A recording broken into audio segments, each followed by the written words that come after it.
7 दिन की कथा में जितनी चिल्ला चोट नहीं होती उतनी पीछे के 2 दिन में होती है। क्यों? क्योंकि भगवान भी चाहता है अगर अच्छे से कथा सुन लेगी तो मुझे देना पड़ेगा, इसलिए इसको थोड़ा थोड़ा डिस्टर्ब करो, इसको थोड़ा परेशान करो। ये कथा नहीं सुन पाए, कथा नहीं सुन पाएगी तो मुझे देना नहीं पड़ेगा, इसका मन नहीं लगेगा तो मुझे देना नहीं पड़ेगा, मन लग गया तो फिर तो मुझे देना पड़ेगा। इसलिए 2 दिन तुम्हें समझदारी रखना है। चिल्लाने वाले चिल्लाएंगे, तुम्हें समझदारी रखना है। कोई तुम्हारे पास से बार बार उठ के जाए तो सिर पे पल्लू लेके पाँव पड़ ले, तेरे हाथ जोड़ो, बैठ नीचे बैठ, कहाँ बार बार जा रहा है? तुझमें नारद घुस गया क्या? नारद भरा गया क्या? बार बार जा रहा है, फिर आ रहा है, फिर जा रहा है, फिर आ रहा है, बैठ जाता है। बहुत सावधानी की जरूरत है।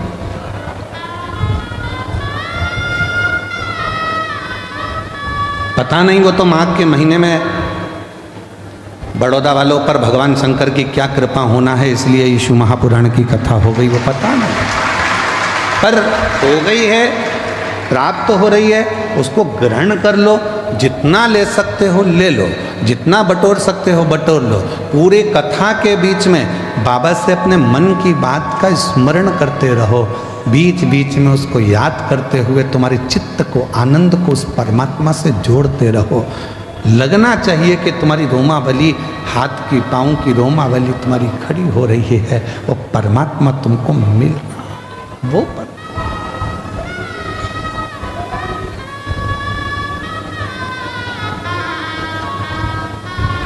भाव की मूलता रखी, भीड़ की नहीं। पार्वती मैया तप में लगी हैं, जहाँ पर वो थोड़ी सी भी डाउन होती हैं, थोड़ी सी उनको लगता है कि शिव नहीं मिलेंगे क्या, शंकर नहीं मिलेंगे क्या, तब भोले बाबा किसी न किसी का रूप रख कर आकर उनको समझा जाते। तुम भी जिंदगी में जब जब डाउन होगे, तुम्हारे जीवन में जब जब तुम परेशानी की ओर बढ़ोगे और जब जब तुम्हारे जीवन में थोड़ी तकलीफ आएगी, अगर तुमने 1 लोटा जल शिव जी को चढ़ाया है तो वो मंदिर में से निकलकर महादेव तुम्हारे दरवाजे पर आकर तुमको समझाने का प्रयास करें। मेरा शंकर भगवान कभी अपने असली स्वरूप में नहीं आता, याद रखना। मेरा भोले बाबा कभी तुम्हारे सामने गले में सांपों की माला लेकर, डमरू लेकर, भस्म लगाकर, जटा बांधकर, रुद्राक्ष की माला पहनकर, त्रिपुंड लगाकर, ऐसे मेरे शंकर भगवान बागंबर धारण कर कर कभी नहीं आते, आते ही नहीं है। उन्होंने पार्वती जी को तुरंत माता जगत जननी जगदम्बा पार्वती जी को वचन दिए। 2 वचन माता पार्वती जी को शंकर भगवान ने दिए थे। पहला वचन दिया था कि मेरी परिक्रमा पूरी नहीं होगी, ये पार्वती को वचन दिया, इसलिए कभी भी शंकर भगवान की परिक्रमा पूरी नहीं होती। यहाँ से चालू करा, जैसे ये शिवलिंग है तो यहाँ से चालू करके यहीं से वापिस आ जाते हैं, जहाँ से जल बहता है उसको लांघते नहीं, क्योंकि पार्वती को वचन दिया। गणेश जी महाराज ने शंकर भगवान की परिक्रमा पूरी कर ली थी। षडानंद कार्तिक के परिक्रमा करने मोर पर गए थे और गणेश जी ने चूहे पे बैठ के शंकर की परिक्रमा कर ली थी, देवादिदेव महादेव की। तो भगवान शंकर प्रसन्न होकर वर दे दिए थे कि तुम प्रथम गिनती में गिनाओगे गणेश, सारी दुनिया तुम्हारी पूजन करेगी। तब पार्वती का दिल दुख गया था। पार्वती ने कहा मेरा एक बेटा परिक्रमा करने मोर पर बैठ कर गया, दूसरे ने बुद्धि का परिचय दे दिया, चूहे पे बैठकर तुम्हारी परिक्रमा कर ली तो तुमने उसे वर दे दिया। मेरा एक बेटा तो दुखी होगा ना, माँ तो दोनों बेटे की सोचती है ना, और तुम्हारे लिए एक प्रिय हो गया। भोलेनाथ, आज ये पार्वती अपने पति से वचन मांगती है। मैं जानती हूं कि तुम भोले हो, तुम्हारी कोई भी परिक्रमा करेगा तो तुम उठाकर कुछ भी दे दोगे, इसलिए आज वचन दो कि तुम्हारी कभी भी पूर्ण परिक्रमा नहीं हो। शिव जी ने वचन दे दिया, वचन दे कि मेरी पूर्ण परिक्रमा नहीं होगी, अधूरी परिक्रमा होगी, पूर्णता में नहीं। शिव को पहचानो। और दूसरा, माँ जगत जननी जगदम्बा भगवान शंकर से मांग रहे, जब दुख की घड़ी, जब तकलीफ की घड़ी, कष्ट की घड़ी, तब आपको आना।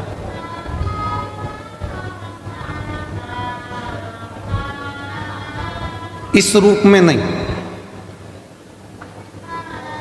क्यों? इस रूप में दिक्कत क्या है? गले में सांप पड़ा है, नीचे बाघंबर है, रुद्राक्ष की माला है, त्रिपुंड है, कंठ नीला है, भस्म चढ़ी है, इस रूप में क्यों नहीं? पार्वती जी ने कहा मैं तुम्हें बताऊंगी, समय आने दो। समय आया। भगवान राम जी का प्रागट्य हुआ। शंकर भगवान दर्शन करने के लिए गए तो कौशल्या मैया ने शंकर भगवान को राम जी का दर्शन नहीं किया। फिर द्वापर आया, भगवान कृष्ण का प्रागट्य हुआ। भगवान शंकर फिर दर्शन करने के लिए गए तो यशोदा मैया ने लाला का दर्शन नहीं किया।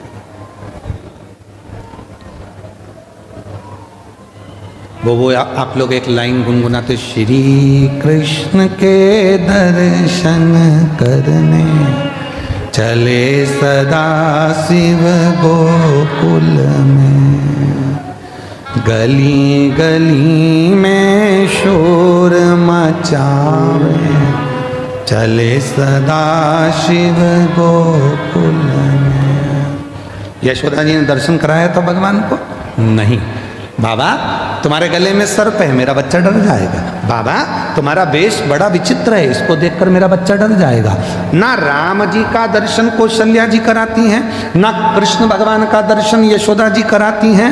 तो माता पार्वती जी ने वचन मांग लिया कि आज के बाद तुम्हारा भक्त अगर तुमको बुलाए तो इस रूप में मत जाना, कोई रूप बदल कर, उसी के परिवार का रूप रखकर, उसी के कुटुंब का रूप रखकर, उसी का अपना कोई रूप रखकर तुम चले जाना।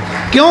तुम्हारा ये स्वरूप अगर कोई देखेगा तो वो आपको कलिकाल में, कलयुग में, अगर बड़ौदा की गली में तुम जिस बंगले में रहते हो और बंगले के बाहर आकर शंकर भगवान बेल बजाएं और बेल बजा के और अच्छा बढ़िया जोरदार, माता दरवाजा खोल, इतने में तो माता कुत्ते को छू कर दे।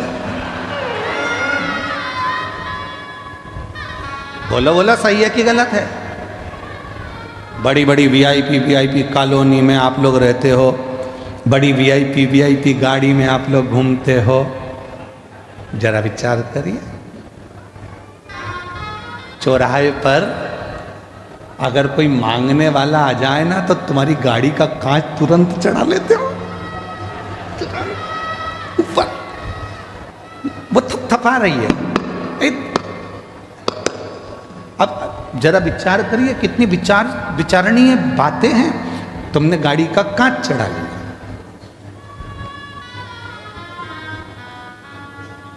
और तुमने क्या कहा?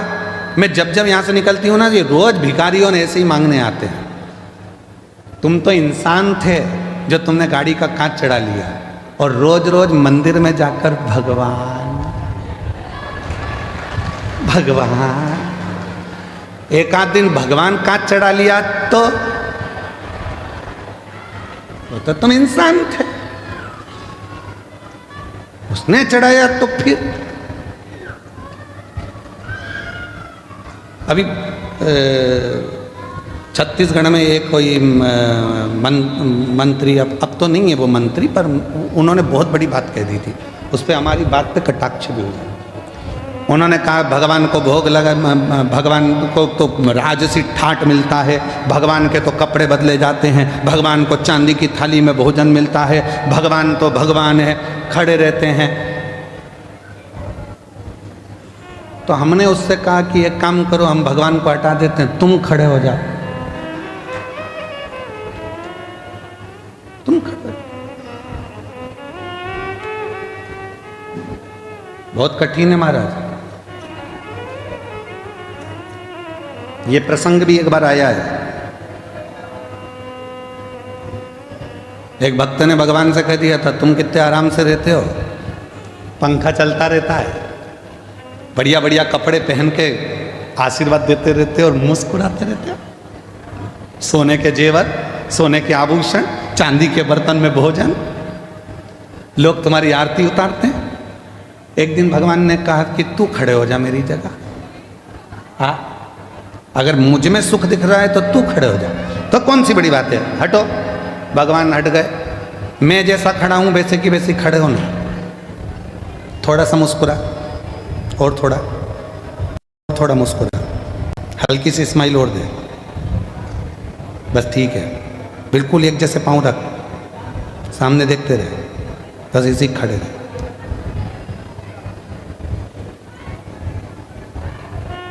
अब इतने में से नीचे से चींटा चढ़ गया। चींटा। भगवान खड़े थे पास में, हिल मत जाना, ऐसे ही खड़े रहे। मुस्कुरा, अरे काय का मुस्कुराऊं, काट रहा है।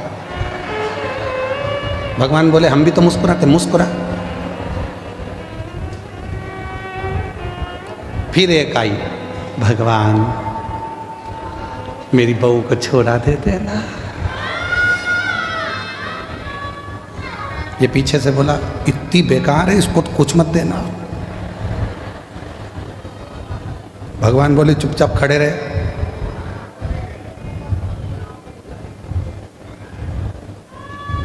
सुबेरे की आरती हुई, पंडित जी ताला लगा के चले गए। ये बोला हट जाऊं, भगवान बोले काहे को, मैं हटा था, मुस्कुरा। तो क्या अब तो कोई देख ही नहीं रहा तो मुस्कुराऊं काहे को, मुस्कुरा।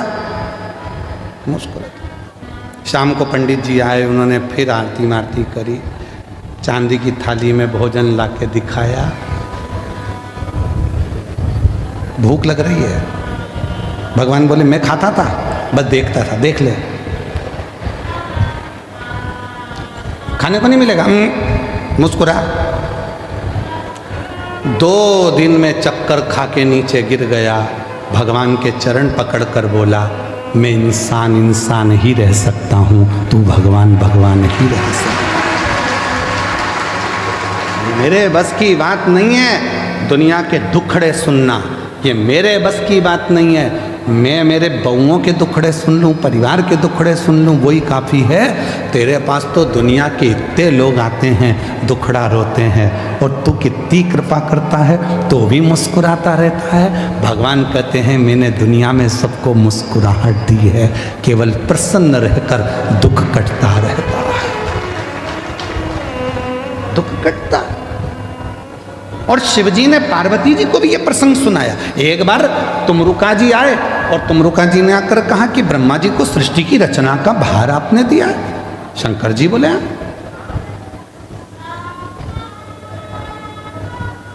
सृष्टि की रचना ब्रह्मा जी कर रहे हैं। हाँ, तो सृष्टि में ज्ञान कौन देगा? सब कुछ ब्रह्मा जी अगर रच देंगे तो। शंकर भगवान बोले सृष्टि में जिन जिन को मैंने जन्म दिया वो सब ज्ञान देंगे, वो सब ज्ञान देने वाले।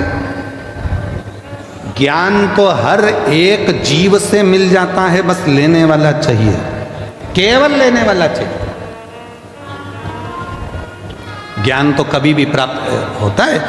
एक पति पत्नी रात को सो रहे थे और रात को सोते इतने में पत्नी रात को 1:30 बजे उठ गई और 1:30 बजे उठकर उसने पति को हिलाकर बोला पति से, सुनो जी, सुनो तो, बोल, मुझे नींद नहीं आ रही है। तो पति बोला मुझे आ रही है, सोन देना।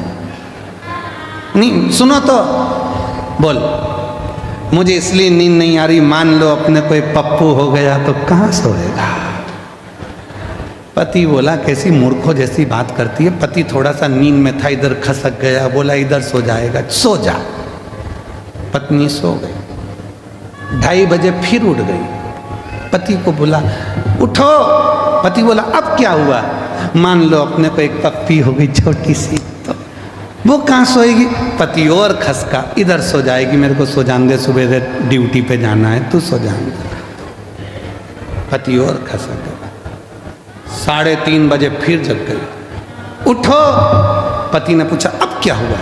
अपने को एक और पप्पू हो गया तो वो कहाँ सोएगा? पति बेचारा और खसका।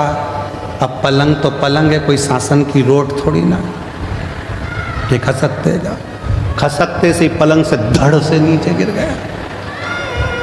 नींद में तो था ही, कमर का कुस्का चले गया, कमर टेढ़ी हो गई है।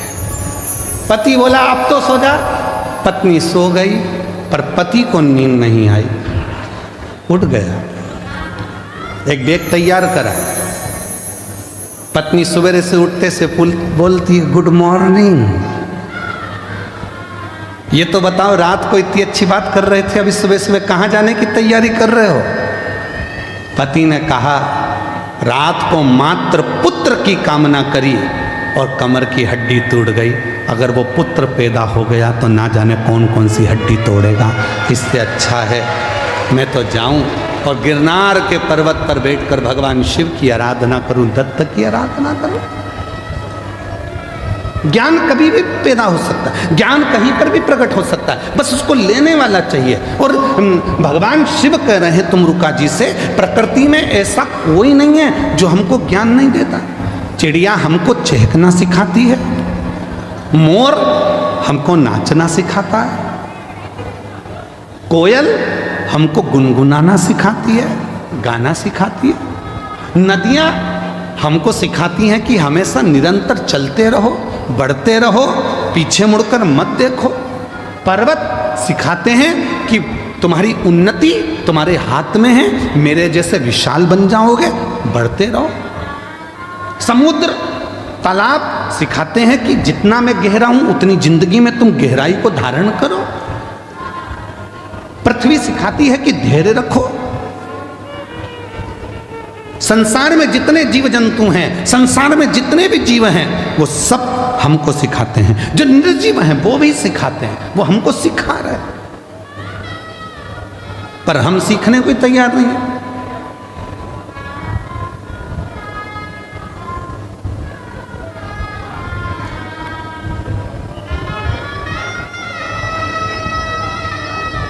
सास कहती है ये कल की आई हुई बहू की सुनूंगी मैं। सास के मुंह के शब्द रहते हैं कि कल की आई बहू की सुन के चलूंगी, उसकी सुनूंगी। बहू कहती है मैंने अपने बाप की नहीं सुनी तो तुम्हारी सुनूंगी।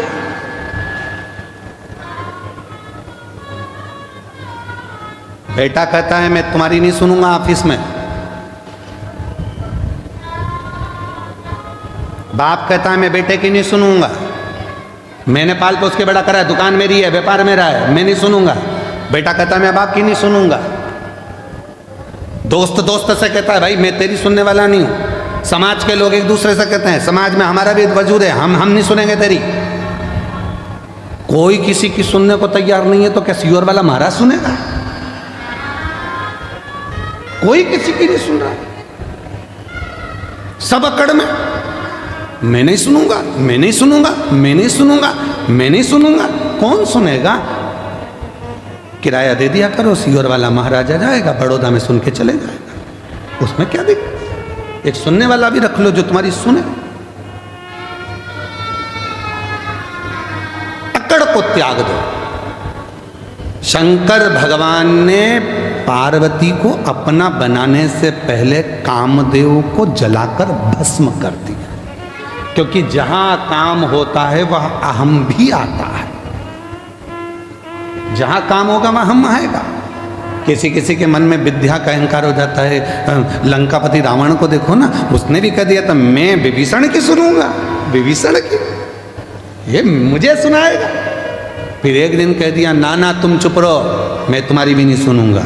मंदोदरी से कह दिया तू मेरी पत्नी है, मैं तेरी सुनूंगा, और किसी की नहीं सुनी तो आखिरी में पूरा लंका जल के भस्म हो गई, परिवार नष्ट हो गया, बर्बाद हो गया लंकापति रावण। इसलिए शिव महापुराण की कथा कहती है शंकर जी के परिवार में ऐसा नहीं है कि कोई किसी की नहीं सुनता। शिव के परिवार में शंकर भगवान की सब सुनते हैं, इसलिए शिव परिवार श्रेष्ठ माना गया। इसलिए शिव परिवार श्रेष्ठ माना गया। गणेश जी भी शंकर जी की सुन रहे हैं, पार्वती जी भी शंकर जी की सुन रही है, कार्तिकेय भी शंकर जी की सुन रहे हैं, सर्प भी सुन रहा है, मोर भी सुन रहा है, चूहा भी सुन रहा है, नंदी भी सुन रहा है, शेर भी सुन रहा है। और अगर शेर नहीं सुनता शंकर भगवान की तो शंकर भगवान का क्या बागंबर होता?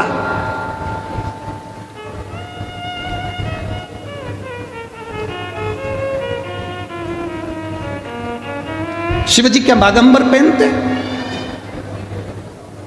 ये तन पर भगवान शंकर के जो बागंबर आया, जिस बागंबर पर शिव जी बैठते हैं, शेर की खाल पर बैठते हैं, शेर की खाल बागंबर भगवान तन पर धारण करते, किसने किसने किसने दिया उनको?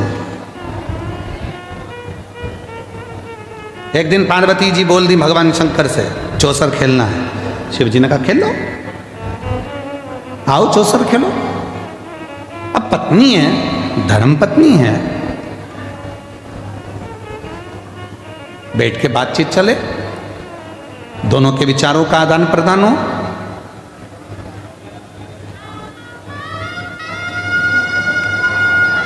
बहुत विचित्र समय है, पर हमको बड़ौदा में एक बहुत अच्छी चीज लगी है, जो हमको देखने को मिला, उसमें हमको बड़ी प्रसन्नता लगी। बड़ौदा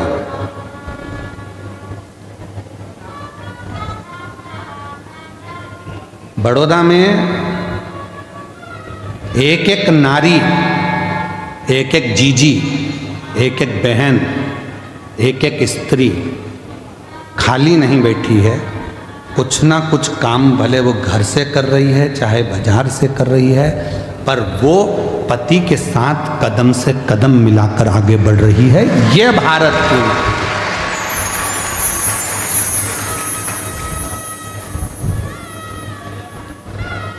और पति कह दे कि मैं बड़ा, तुमसे बड़ी है वो। क्यों? रोटी बनाती है और रोटी कमाने जाती है, बनाती भी है और कमाने जाती भी है। बहुत अच्छा लगा। कई माताएं घर में ही फाफड़ा बना रही है, पैकेट पैक करके बेच रही हैं, कोई कुछ बना रहा है, कुछ बनाकर बेच रहा है। अभी एक भैया जी आए थे, उनकी धर्म पत्नी वो गाय के गोबर के श्रृंगार, कुछ गाय आदि बनाती हैं, गणेश जी बनाती हैं, वो बेच। सबका अपना अपना कर्म, प्रसन्नता है। और कहीं कहीं की ऐसी भी हैं जो बेवकूफ बनाती हैं, ऐसा भी है। काम कुछ नहीं है और पूछो तो जैसे ही काम कुछ नहीं, और मायके से फोन आ जाए, बेटा क्या कर रही थी? मम्मी इतना काम, इतना काम, इतना काम, इतना काम, पूछो मती। तो तूने करा क्या बेटा? आज बर्तन वाली नहीं आई क्या? मम्मी आई थी, मांझ के चली गई। तो भोजन बनाने वाली नहीं आई क्या? मम्मी आई थी, बना के चली गई। फिर पोछे वाली नहीं आई क्या? नहीं मम्मी आई थी, पोछा लगा कर चली गई। फिर काम क्या था बेटा? बच्चे स्कूल गए क्या? हाँ। उनका टिफिन किसने बनाया? मम्मी, वो हमारी सासू जी ने बना कर दे दिया था। फिर बेटा काम क्या था जो तू थक गई? मम्मी आज इंस्टाग्राम पर रील अच्छी नहीं आई, आज इंस्टाग्राम पर रील अच्छी देख देख के मैं मोबाइल को थक गई, पर एक भी नहीं आई। थक गई, बस इतना सा काम किया बेटा। तो भी माँ कह रही है, इतना क्यों लोड लेती है? फेसबुक क्यों नहीं देख लेती है? मां कह रही।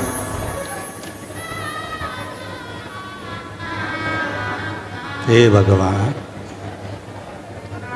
देख तेरे संसार की हालत क्या हो गई भगवान।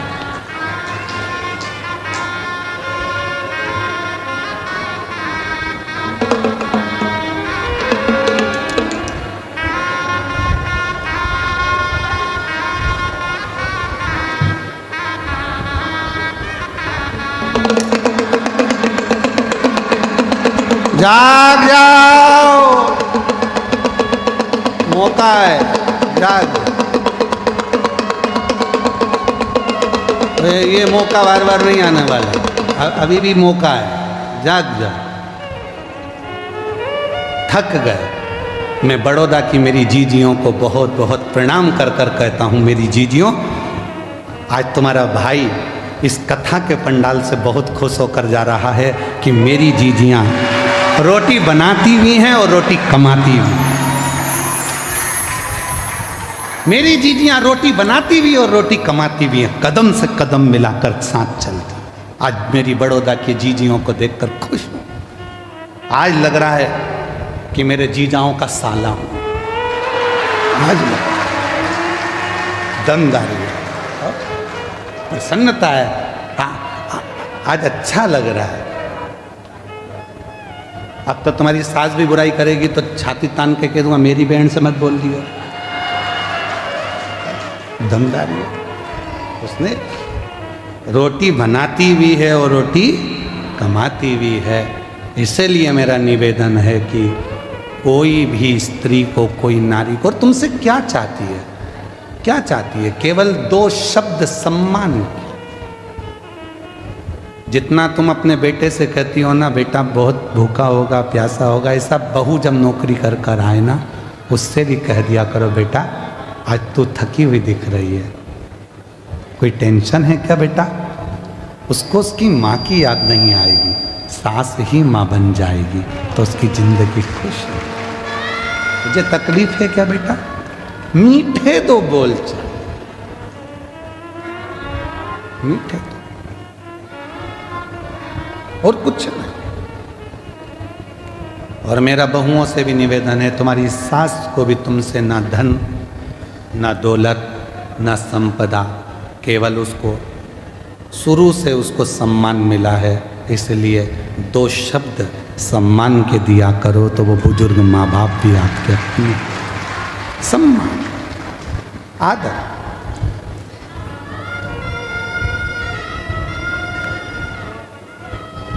पार्वती मैया जीव जंतु पशु पक्षी ये सब हमको सीख दे, सब सीख।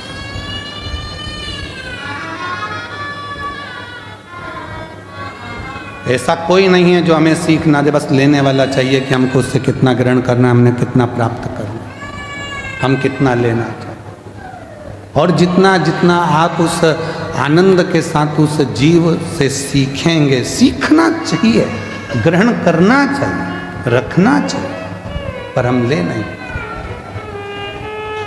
और जो जैसी भावना लाया वो वैसा ही फल पाया, नहीं खाली उसे लौटाया, वो मन ही मन हर्षाया, और कर दिया माला माल काशी वाले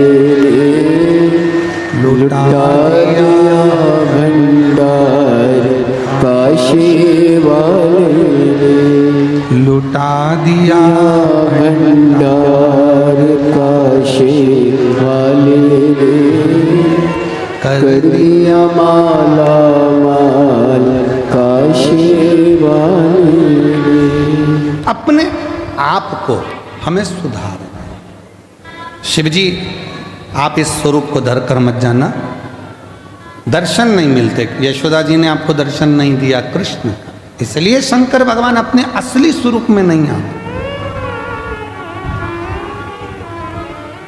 स्वरूप बदल गए। और इसीलिए शायद आप लोगों श्रवण करे होंगे कि जब दर्शन नहीं मिला था तो अगली बार भगवान शंकर आए तो रूप बदल